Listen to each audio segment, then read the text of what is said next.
Welcome back, friends. This is Asystematic Theology, where we are finding God outside of the box. Today is all about the Amish and technology. So, in my doctoral program, I am studying the relationship between the Christian faith, science, and technology, and particularly as this pertains to emerging technologies in the future. And I recently came across some information that really got me thinking and started getting my mind looking at technology in a little bit different way.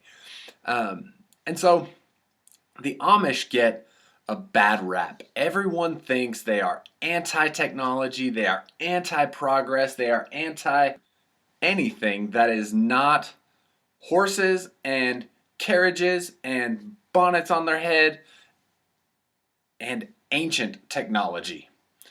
But the truth is that they actually are very pro-technology, and they are very pro-advancement, but in a very specific way.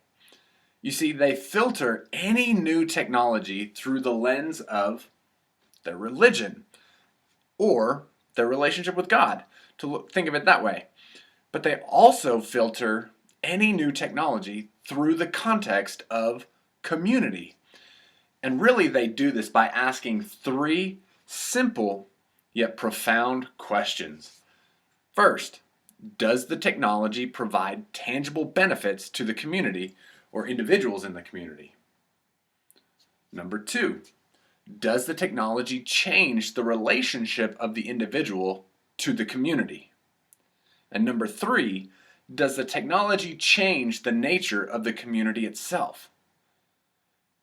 Let's think about those for just a minute. Let's take something as simple as the smartphone. I mean, look around you. Pretty much, I would say 75 to 80% of adolescents and adults in America have a smartphone. And the Amish aren't anti-phone, but they just don't think that every home should have a telephone. Why? Because it inhibits the factor of community that is face-to-face communication. For us, let's filter a smartphone through these three questions. Does the technology provide tangible benefits to the community or individuals within that community? Yeah, I mean, a smartphone allows you to call in case of emergencies. It allows you to do FaceTime where you can communicate with friends far away. It allows you to stay connected through social media. It allows you to call and order food if you're having a party or having a gathering. So there's a lot of benefits for having a smartphone for question one. There are a lot of tangible benefits. Okay, let's go forward into number two. Does the technology change the relationship of the individual to the community? Youch. Think about that for a second. How does a smartphone change the relationship of the individual to the community? When we go to a restaurant,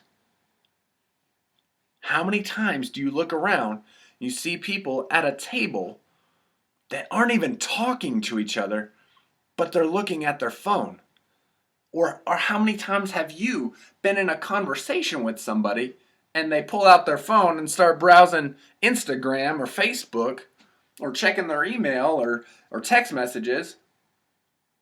Is that technology impacting your relationship with the community of people that are around you face to face? I would say, yeah, it is. This is one of the reasons why the Amish don't like smartphones, because it changes the dynamic of the individual to the community around them. Okay, now let's go forward just a little bit more into question three. Does the technology change the nature of the community itself? Okay, we see that there are tangible benefits to having a smartphone.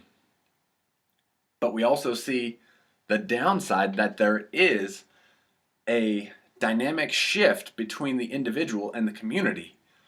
And when we put that on a grander scale with multiple individuals changing the dynamic between themselves and their community, does the technology change the nature of the community itself? Yeah, the smartphone has changed the dynamic of community. It changes our actions. It changes how we interact with just a meal. Time that should be intimate friendships or relationships with people spent over breaking bread together is now interrupted by taking pictures of your meal for Instagram. And hey, I'm not pointing any fingers because I'm just as guilty. I've taken pictures of my food before. But let's think about this, the implications of how the technology changes the overall feel of our community. In the middle of a meal, when you're in the middle of a conversation with somebody, people pull out their cell phone and begin to check Instagram or check Facebook or check a text message or an email instead of being in relationship with the people right there in front of them and right there around them. That's one example of technology, a smartphone, being filtered through these three questions. Imagine if we put cars through this same technology filter. Imagine if we put personal computers through this. Imagine if we put robots and the future of owning personal robots, or if we put the future of genome editing and choosing your child's genetic makeup.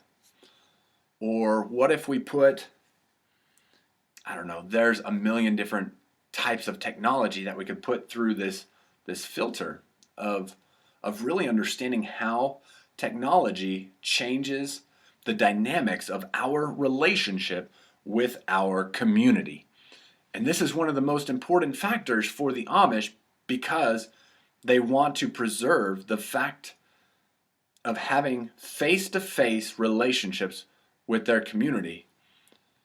In studying technology, I've been looking into the Imago Dei, or being made in the image of God. And one interpretation of that I've come across is Karl Barth's. And he really has a relational view of the Imago Dei. And it's really a threefold interpretation of that. One, it's between the Godhead, but also God's relationship to man, and then also our relationships among ourselves, among mankind and womankind. And one of the important aspects of that relational understanding of being made in the image of God is that we are able to look each other in the eye. And so my question is, do the Amish have it completely just outside on the fringes, just crazy thinking and understanding of technology? Or do they really have some understanding that the Western world is really missing because we have become a society that is, as my father-in-law says, selfishness and self-centeredness are at the root of all of our problems. And that comes straight from AA. And really, we can look at Western American culture, and selfishness and self-centeredness have become a major problem. And I'm going to be like that little meme with the guy sitting at the table, change my mind. Change my mind. Have selfishness and self-centeredness become a problem in our use with technology, in our relationships with one another? I think technology, some technologies, I'm not going to say all, technology has the power to bring us together in powerful expressions of relationship and community, but it also has the power to pull us apart and make it about the individual. An orthodox understanding of the Imago Dei, being made in the image of God, is more about all of mankind being made in the image of God and not just the individual. And so when we look at our relationships with one another within our community, how is that being impacted by technology? So, here are those three questions once again, just so that you can have them. 1, does the technology provide tangible benefits to the community or individuals within that community? Number 2, does the technology change the relationship of the individual to the community? Number 3, does the technology change the nature of the community itself? And when we look at the Amish community, we can see they have, I believe it's a 95% retention rate of people staying within their community. Let's look at the Christian Church of America. What is our retention rate? We are losing children. We are losing families. We have a 50+% divorce rate in America. We have children that don't know who they are because there's no identity formed within their community and really within the aspect of the community within their home. And so these are things that we have to take into consideration as we encounter new and emerging technologies. We took the simple thing as a smartphone and filtered it through these 3 questions. But these are going to get more and more challenging as we encounter different emerging technologies in the future. So, let me know your thoughts. Leave a comment on the blog post and let me know what your thoughts are on how the Amish interpret new technologies and how they approach new technologies. I would love to hear what you think, how you think these 3 questions benefit or harm our interaction with technologies. All right, guys, I love you. Have a great day, and I will see you next time. Bye-bye.